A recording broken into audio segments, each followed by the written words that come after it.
ছাত্ৰ ছাত্ৰীসকল আজি ক্লাছ 6ৰ বাবে সমীয়া পৰীক্ষাৰ বাবে কেইটামান গণিতৰ সাম্ভাব্য চুটি প্ৰশ্ন লৈ আহিছোঁ। এই প্ৰশ্নকেইটা অকণমান আলোচনা কৰোঁচোন। প্ৰথম প্ৰশ্ন সুধিছে a plus bracket b plus c equal to bracket a plus b plus c which property is use here. ইয়াত কোনটো বিধি প্ৰয়োগ কৰা হৈছে? বিনিময় বিধি, বিতৰণ বিধি, যোগৰ সহযোগ বিধি, ওপৰৰ এটাও নহয়। ইয়াত এই বিধিটো হ'ব যোগৰ ক্ষেত্ৰত সহযোগ বিধি, গতিকে চিটো ইয়াৰ শুদ্ধ উত্তৰ হ'ব। Associative law of addition. 2 number প্ৰশ্ন, how many whole numbers are there less than 100? এশতকৈ সৰু কিমানটা পূৰ্ণ সংখ্যা আছে? আমি জানো যে পূৰ্ণ সংখ্যা সদায় শূন্যৰ পৰা আৰম্ভ হয়। শূন্যৰ পৰা 100লৈকে সংখ্যা আছে 101টা আছে। শূন্যৰ পৰা 100লৈকে 101টা আছে। আমাক কৈছে কি এশতকৈ সৰু বুলি ক'লে শূন্যৰ পৰা 99লৈকে হ'ব। শূন্যৰ পৰা 99লৈকে 100টা সংখ্যা আছে। গতিকে এশতকৈ সৰু কিমানটা পূৰ্ণ সংখ্যা আছে? 100টা। বিটো ইয়াৰ শুদ্ধ উত্তৰ হ'ব। 3 নম্বৰ প্ৰশ্ন, which of the natural number has no' predecessor? কোনটো স্বাভাৱিক সংখ্যাৰ পূৰ্বপদ নাই? স্বাভাৱিক সংখ্যা পূৰ্বপদ নাই বুলি ক'লে আমি ক'ব লাগিব 1। এক সংখ্যাটোৰ কোনো পূৰ্বপদ স্বাভাৱিক সংখ্যা নহয়। 1ৰ পূৰ্বপদ বুলি ক'লে আমি 0 হ'ব, কিন্তু 0টো স্বাভাৱিক সংখ্যা নহয়, গতিকে 1ৰ পূৰ্বপদ নাই। Major arc of the circle given below'. তলৰ বৃত্তটোত থকা গুৰু চাপটো হ'ল, এইটো এটা বৃত্ত।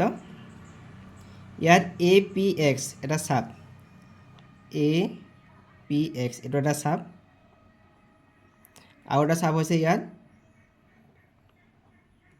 AQX এইটো এটা চাপ হৈছে। এতিয়া এই দুটা চাপ হৈছে, এটা হৈছে অৰ্ধবৃত্ততকৈ সৰু। আমি যদি অৰ্ধবৃত্তটো তুলনা কৰোঁ, এইটো বৃত্তটোৰ আধা। অৰ্ধবৃত্ততকৈ সৰু চাপবোৰক কয় লঘু চাপ, আৰু অৰ্ধবৃত্ততকৈ ডাঙৰ চাপবোৰক কয় গুৰু চাপ। আমি যদি চাওঁ APX এই চাপটো এই অৰ্ধবৃত্তটোতকৈ সৰু, এইটোক ক'ব লঘু চাপ। আৰু AQX ইয়াৰ পৰা আৰম্ভ কৰি Xলৈকে, গতিকে এইটো অৰ্ধবৃত্ততকৈ ডাঙৰ হ'ব AQXটো, গতিকে ডাঙৰ চাপটোক কওঁ আমি গুৰু চাপ। গতিকে বি নম্বৰটো ইয়াৰ শুদ্ধ উত্তৰ। 5 নম্বৰ প্ৰশ্নটো, from the figure two sides of angle BOC is. BOC কোণৰ বাহু দুটা হ'ল। BOC এইটো কোণ, এই কোণটো হ'বৰ কাৰণে আমাক কি বাহু লাগিছে সুধিছে। AO আৰু OB, AO আৰু OC, BO আৰু OB, OC আৰু OB। আমাক BOC কোণটো হ'বৰ কাৰণে BO আৰু OC লাগিছে, গতিকে বা OC আৰু BO, OC আৰু BO, গতিকে ডি নম্বৰটো ইয়াৰ শুদ্ধ উত্তৰ হ'ব। 6 নম্বৰ প্ৰশ্ন, from the figure the shaded portion is called. কাষৰ চিত্ৰটোত এই ৰং দিয়া অংশটো কি বুলি কোৱা হয়? আমি চিত্ৰটোত দেখিছোঁ যে AB হ'ল এডাল জিয়া, পৰিধি যিকোনো দুটা বিন্দু লগা ৰেখাডালক আমি জিয়া বুলি কওঁ, আৰু ADB এইটো হ'ল এটা লঘু চাপ। এডাল জিয়া আৰু এডাল লঘু চাপৰ মাজৰ অংশটোক কওঁ আমি বৃত্তখণ্ড বুলি ক'ম। এইটো হ'ল গৌণ বৃত্তখণ্ড, গতিকে মাইনৰ ছেগমেণ্ট, যিটো ইয়াৰ শুদ্ধ উত্তৰ হ'ব। 7 নম্বৰ প্ৰশ্ন, from the figure the diagonals of the rectangle are. কাষৰ ছবিটোত থকা আয়তটোৰ কৰ্ণকেইডালৰ নাম সুধিছে। ইয়াত দুডাল কৰ্ণ হৈছে, কৰ্ণ দুডাল হ'ব AC আৰু BD, গতিকে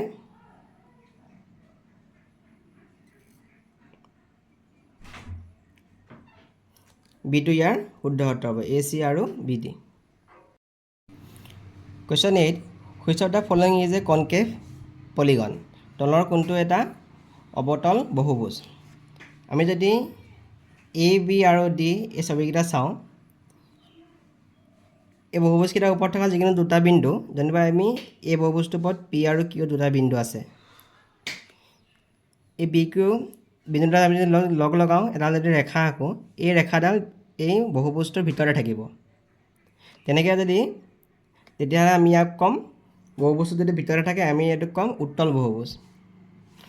তাৰপিছত ইয়াতে যদি আমি দুটা বিন্দু লওঁ P আৰু Q, দুইটা বিন্দুক লগ লগোৱা ৰেখাডাল এই বহুভুজটোৰ ভিতৰতে থাকে এইটোক কওঁ আমি উত্তল বহুভুজ কিন্তু আমি 3 নম্বৰ চিত্ৰটোত ইয়াত যদি পি আৰু কিউ দুটা বিন্দু লওঁ এই বিন্দুকেইটা যদি আমি লগ লগাই ৰেখা আঁকো এই ৰেখাডাল বহুভুজটোৰ বাহিৰত থাকিব বাহিৰৰ অংশত থাকিব গতিকে এইটোক কওঁ আমি অৱতল বহুভুজ কনকেভ পলিগন মানে 3 নম্বৰটো ইয়াৰ শুদ্ধ উত্তৰ হ'ব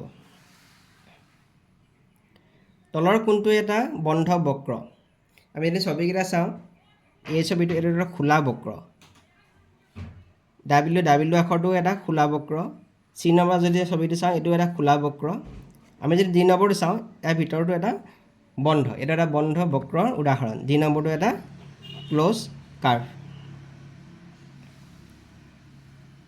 10 নম্বৰ প্ৰশ্নটো চাওঁ from the figure given below which of the points are collinear তলৰ চিত্ৰটোত দিয়া কোনবোৰ বিন্দু সমৰেখীয় আমি চিত্ৰটো চাবলৈ কৈছে এইটো চিত্ৰ সমৰেখীয় বিন্দু মানে হ'ল সমৰেখীয় বা একেৰেখীয় বিন্দু মানে হ'ল একেডাল ৰেখাতে থাকিব লাগিব আমি যদি চাওঁ এই বিন্দুকেইটা এ জি আৰু এইচ এই তিনিটা বিন্দু এডাল ৰেখাতে আছে আমি এইটোক ক'ম সমৰেখীয় বিন্দু গতিকে সমৰেখীয় বিন্দুকেইটা হ'ব এ জি আৰু এইচ বি নম্বৰটো ইয়াৰ শুদ্ধ উত্তৰ হ'ব বাকীকেইটা সমৰেখীয় নহয় বি ডি এইবোৰ সমৰেখীয় নহয় please subscribe and share my videos 11 প্ৰশ্নটো চাওঁ how many lines can be drawn through a single point এটা বিন্দুৰ মাজেৰে কিমানডাল ৰেখা আঁকিব পাৰি যদি আমি এটা বিন্দু লওঁ এই বিন্দুটোৰ মাজেৰে আমি অসংখ্য ৰেখা আমি আঁকিব পাৰিম গতিকে অসংখ্য সংখ্যক ৰেখা আমি এটা বিন্দুৰ মাজেৰে আমি আঁকিব পাৰিম ডি নম্বৰটো ইয়াৰ শুদ্ধ উত্তৰ 12 নম্বৰ প্ৰশ্নটো from the figure 2 points which are not on ৰে বি পি এই ছবিটোত আমাৰ চাবলৈ গৈছে এই ছবিটোত কোন দুটা পইণ্ট বিন্দু বি পিৰ ওপৰত ৰশ্মিৰ ওপৰত নাই বি পি এই ৰশ্মিটো হ'বলৈ আছে বি পি এই ৰশ্মিটোত তিনিটা বিন্দু আছে বি এ আৰু পি কোন দুটা বিন্দু এই ৰশ্মিটোৰ ওপৰত নাই বুলি ক'লে আমি ক'ব পাৰিম বি চি ডি আৰু কিউ চি ডি আৰু কিউ বিন্দু তিনিটা এই ৰশ্মিডালৰ ওপৰত নাই আমাক কৈছে বি আৰু চি বি বিন্দুটো ৰশ্মিডালৰ ওপৰত আছেই কিন্তু চি বিন্দুটো নাই আকৌ বি নম্বৰৰ অপশ্যনটো কৈছে চি আৰু কিউ দুটা বিন্দু বি পি ৰশ্মিৰ ওপৰত নাই গতিকে বি নম্বৰটো ইয়াৰ শুদ্ধ উত্তৰ হ'ব 10 প্ৰশ্ন choose which of the following is true তলৰ কোনটো সত্য এটা বৃত্তৰ মাত্ৰ এডালহে ব্যাসাৰ্ধ থাকে আমি যদি চাওঁ বৃত্তৰ কেন্দ্ৰৰ পৰা পৰিধি যিকোনো বিন্দু সংযোগী ৰেখাখনক আমি কি বুলি ক'ম ব্যাসাৰ্ধ বুলি ক'ম এটা বৃত্তৰ অসংখ্য সংখ্যক ব্যাসাৰ্ধ থাকিব পাৰে গতিকে এটা বৃত্তৰ মাত্ৰ এডালহে ব্যাসাৰ্ধ থাকে এইটো ভুল ত্ৰিভুজ হ'ল এটা খোলা বক্ৰ আমি যদি ত্ৰিভুজটো আঁকো এই ছবিটো এটা বন্ধ বক্ৰ গতিকে এইটো ভুল এটা আয়তৰ 4ডাল কৰ্ণ থাকে যদি আমি আয়তটো আঁকো এই আয়তটো মাত্ৰ দুডাল কৰ্ণ থাকে এডাল আয়তৰ সদায় দুডাল কৰ্ণ থাকে গতিকে এইটোও ভুল বৰ্গ হ'ল এটা বন্ধ বক্ৰ আমি যদি বৰ্গটো আঁকো এইটো এটা বন্ধ বক্ৰ গতিকে এইটো হ'ল সত্য ডি নম্বৰটো ইয়াৰ সত্য হ'ব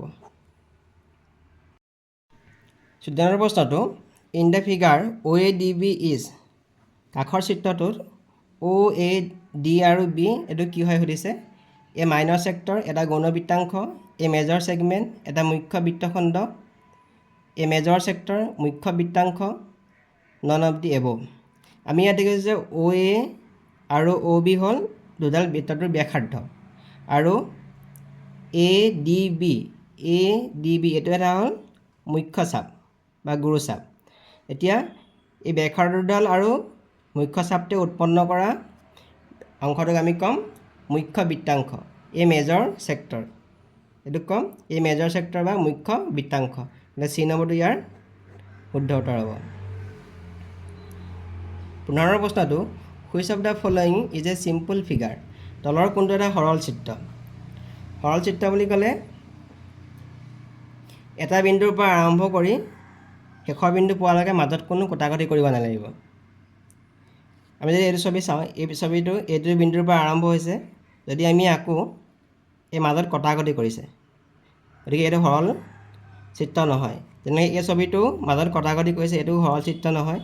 এই ছবিটো কটাকটি কৰিছে, গতিকে সৰল চিত্ৰ নহয়। কিন্তু যদি আমি বি নম্বৰ ছবিটো চাওঁ, এতিয়া এটা বিন্দুৰ পৰা আৰম্ভ হৈ মাজত ক'তো কটাকটি কৰা নাই, আকৌ আহি পিনি সেইটো পইণ্টত বিন্দুটো লগ লাগিছে, গতিকে এইটো হ'ব এটা সৰল চিত্ৰ। বি নম্বৰটো ইয়াৰ শুদ্ধ উত্তৰ। 16 নম্বৰ প্ৰশ্নটো চাওঁ।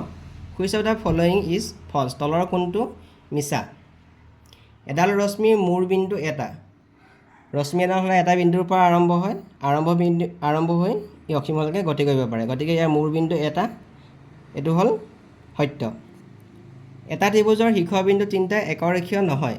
ত্ৰিভুজৰ তিনিটা শীৰ্ষবিন্দু, এই তিনিটা শীৰ্ষবিন্দু একেডাল ৰেখাত নাথাকে, গতিকে এইটো সত্য।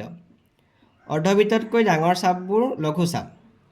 অৰ্ধবৃত্ত, এইটো হ'ল অৰ্ধবৃত্ত। ইয়াতকৈ যদি এটা চাপ ডাঙৰ হয়,